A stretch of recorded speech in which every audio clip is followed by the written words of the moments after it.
Hello and welcome back to the board. I'm the Gavin Major, and this is a review of the French Tier 6 battleship, the Strasbourgh, which is available for 12,500 doubloons. Now, this is a game of domination on Crash Zone. On the enemy team of a Chapayev, a Suzuki, a Mainz, a Hipper, a Gneisenhower, a North Carolina, a Bismarck, a Jean Bar, and a Vanguard. This is not great matchmaking. Reason being is you got Chapayev, Suzuki, and Mainz, or great HE throwers. Hipper, okay, well, fair enough.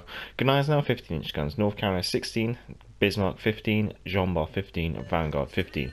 Every single one of those battleships can generally overmatch my bow armor, my stern armor, my deck armor, and my upper armored bout. So this is going to be a very interesting game to see how the Strasbourgh does when she's up tiered.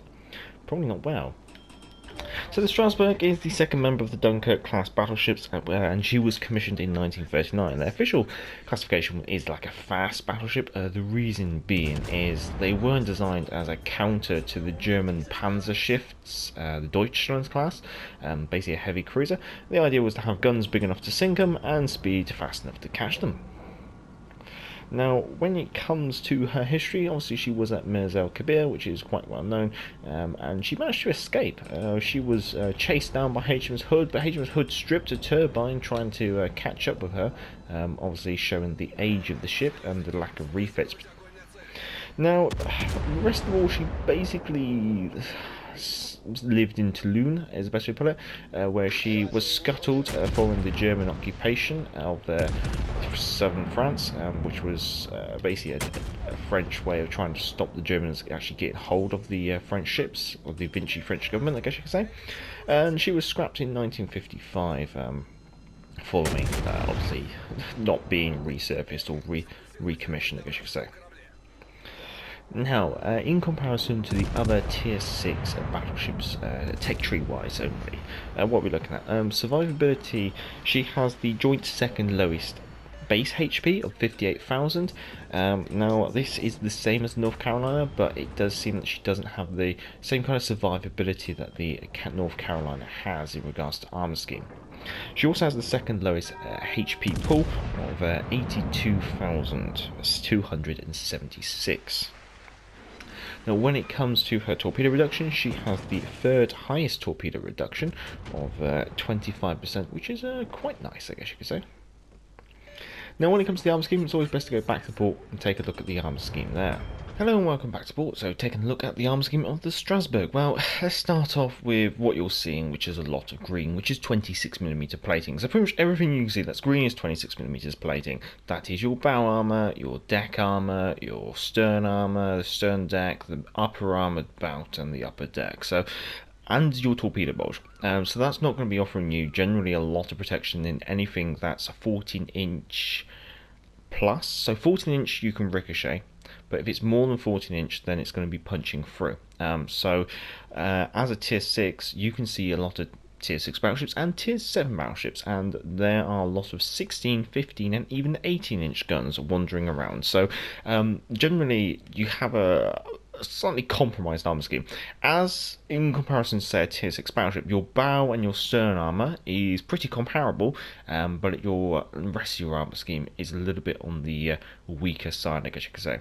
So yeah, let's take the bow off, because if you're trying to bow tank, you're going to get punched through the bow, and as you can see, you'll be offering a lot of thicker armor, which should be sufficient to arm those shells, and a citadel, which will be hurting very much.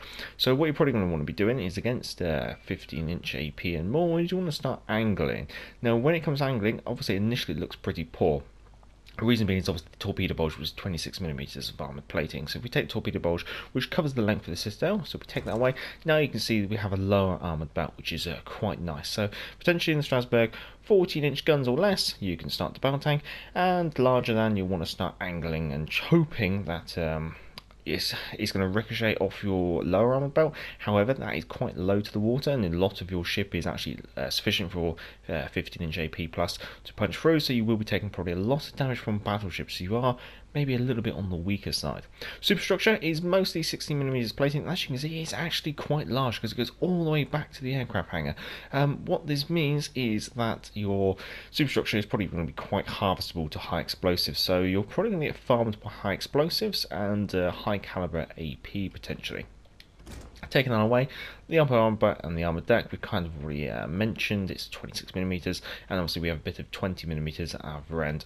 Not really much more to talk about there.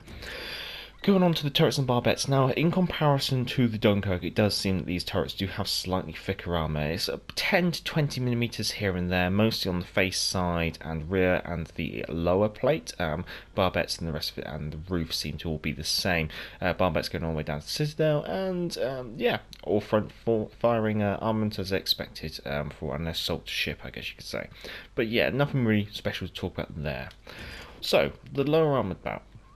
First of all, you have an outer lower armoured bout varying between 175 and 283mm thick. This does seem to be slightly thicker than the Dunkirk, I believe. Also, your end armour is slightly thicker than Dunkirk as well. So you've got 228mm at the front, 210mm at the back. And you've also got a deck armour of 130mm there. The 40mm would come to that, because as you can see, she's got a turtle back. Now, it's quite a steep turtle back, so it's not going to be very useful at close range. It seems like it's more of an anti-plunging fire turtle back, maybe, but it's very odd. Unfortunately, I think this turtleback is to the detriment to this ship, because it does give basically sufficient arming distance, although it might maybe slow down the shells before they get to your citadel, so it might save you a little bit, but it's not going to be deflecting shots away from your citadel, so I wouldn't trust too much there, and it's only 40mm of plating in there. So taking that away, what we're looking at in regards to the Citadel, well, first of all, it's quite long, but then obviously it's covering not only the main battery magazines, but it's also covering the engine space of this ship, and obviously due to their speed, large engines, and then also the magazines for the secondaries, which are mostly all towards the rear, although we do have a couple amidships which can shoot forwards as well. This is mostly covered in 40mm plating all over, apart from the front, which is 228mm, and what's the rear? 98mm, nothing super special. So generally, the Citadel is at the waterline, only just though. I mean, at close range, maybe you might get lucky, and some things might maybe punch through, say, your upper armoured belt and things like that, but you can see how much your ship is probably easily overmatched by, say, a 15-inch AP, and then you got your big Citadel in there somewhere. So, survivability wise, she might be great against cruisers because she's speedy, she's got guns to actually hurt cruisers most of the time, but against battleships, she is definitely the weaker end of the scale. Anyway, let's get back to game and see how we're doing. Here's hoping that I can just about tuck it in. So we'll see if we can work maybe the Chicago over or something. So, in regards to artillery, she has the smallest caliber guns of 13 inches. She's got 8 number of these in 2 quadruple gun turrets up front, obviously with B turret super firing.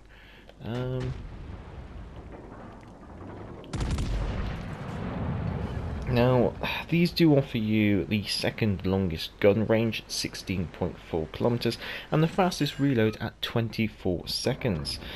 They also offer you the joint fastest turret traverse speed of 36 seconds per 180 degrees of rotation. However, because your guns are just facing forward, they're never really going to have to rotate too much, I guess you could say, and therefore what that kind of means is not exactly... that turret traverse speed isn't really as exciting as it may initially sound. I think the HE spammers are locating me, so I'm just going to gently manoeuvre out of here while they lose their contact. Might see if we can pick on, say, the broad sign that says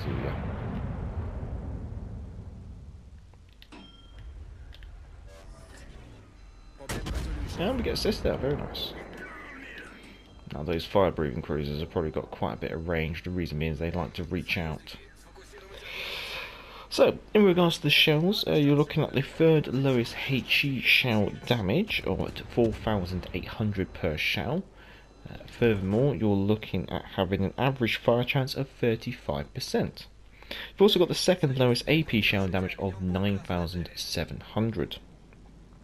When it comes to your DPMs, you do have the third lowest HE DPM, the third highest fires per minute, and the third lowest AP DPM. So your DPMs are quite low, but your fire chance is quite good. So that's probably why you'll see me generally sit in HE, also because I have to bear in mind the gun caliber. There's not a lot of stuff I can do with my AP, unless it's pretty much flat broadside, I guess you could say. Now, Maneuverability, she is the second fastest at 30 knots, and she's also got the third smallest turning circle of 730 meters. Now, this cruiser behind me is doing a very good job of like dancing backwards and forwards. The problem is, it means I can't necessarily move backwards as much as I would like. I'm trying to stay angled against that Jean bar, but God only knows how that's going to go. Looks like the Jean bar's backing up. Now, you've also got the fastest rudder shift of 10.9 seconds. When it comes to concealment, you have the joint large detectability by sea of 14.8 kilometers. Furthermore, your detectability by air is 11.9 kilometers, and your detectability when firing smoke is 12.1 kilometers.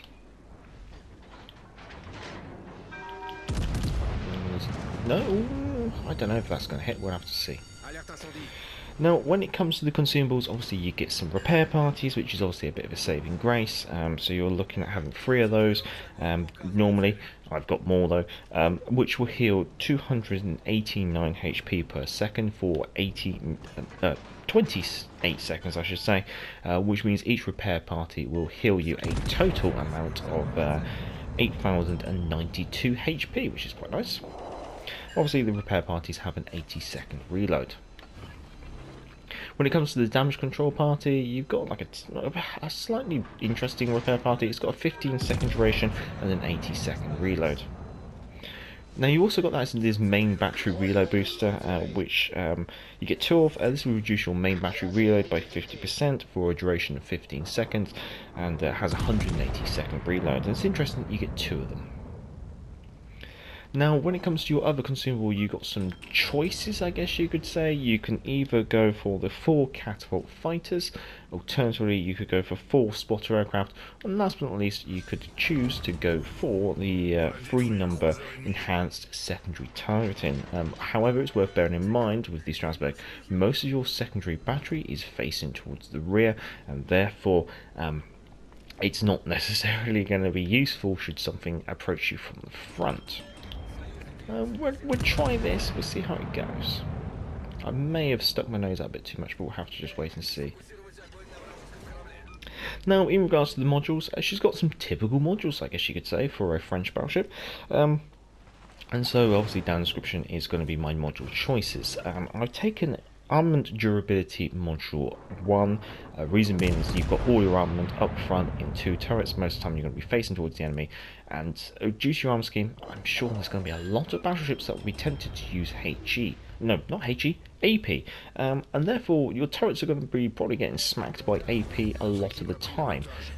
So in order to try and improve the survivability of said turrets, I think it's worth taking that loss of HP. I suspect you're going to go forward, aren't you? Now, I've also taken Propulsion Module 2, the reason being is, for me, she is quite a nippy battleship, and so I like having a bit of speed in her. And last but not least, you have to take Target Acquisition System Module 1, there isn't any other alternative.